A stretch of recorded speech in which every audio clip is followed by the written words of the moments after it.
Students, कैसे हैं आप? उम्मीद करते हैं कि आप घर पर स्वस्थ एवं सुरक्षित होंगे। तो मैं आज एक नए टॉपिक के साथ आपके सामने हूँ। देखिए, नया टॉपिक आपके पास है घातांक के नियम। ये कक्षा 9 में जो आपका पहला चैप्टर है उसका ही एक पार्ट है और बहुत इंपॉर्टेंट पार्ट है।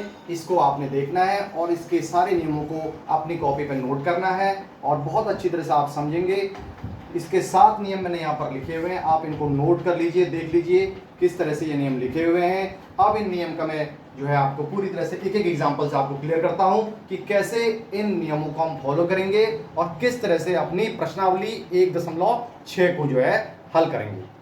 तो आप देखिए, सबसे पहला नियम जो आपका है वो ये है कि अगर बेस एक जैसे होते हैं, यानी कि आधार एक जैसे हैं, वास्तविक संख्याओं के आधार एक जैसे हैं, तो उनकी घातें जुड़ जाएंगी।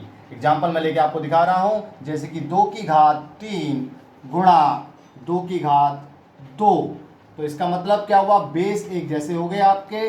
तो 2 की घात 3 प्लस 2, यानी कि आपके 2 की घात कितना हो जाएगा, ये 5। तो 2 की घात 5 का मतलब आप समझते हैं 2 गुणा 2 गुणा 2 गुणा 2, कितनी बार, 5 बार। 2 दूना 4, दूना 8, दूना 16, दूना 32। इसका आंसर क्या आ जाएगा, 32। तो बहुत आसानी से आपने इसको समझा। और इसी तरह से दूसरे नियम पर हम आते हैं। दूसरा नियम है a की घात m भाग a की घात n। तो यहाँ पर आप देख रहे हैं m माइनस n, यानी कि घातें यहाँ पर घट गई हैं। किस तरह से, उदाहरण के लिए देखिए, जैसे कि आपको 2 की घात 5 भाग 2 की घात 3।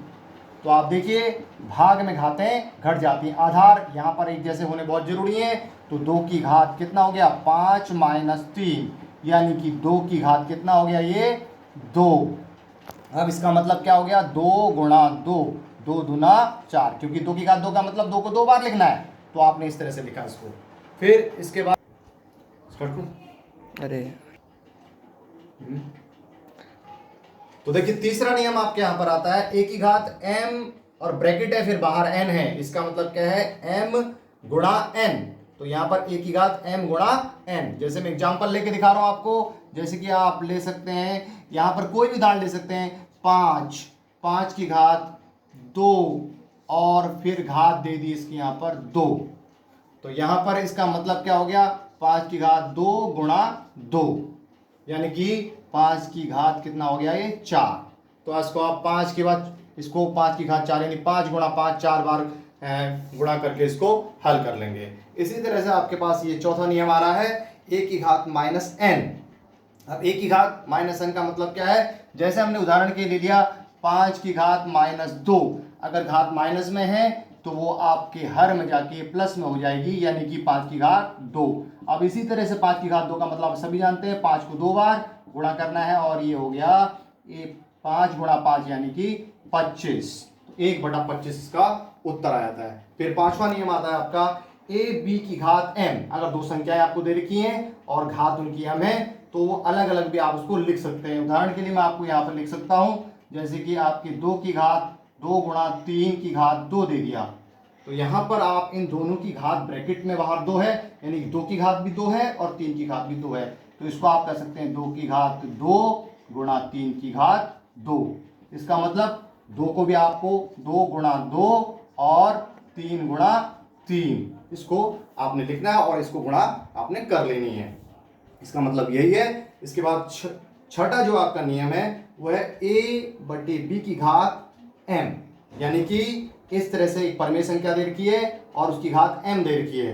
तो इसका मतलब क्या है, अगर उनकी घात एक जैसी है, जैसे कि 2/3 की घात आपको 2 दे दी है, तो इसका मतलब क्या है कि 2 की घात भी 2 है और 3 की घात भी 2 है। इसका मतलब 2 गुणा 2 और यहाँ पर 3 गुणा 3 आप कर लेते हैं। इसको हल कर लेंगे।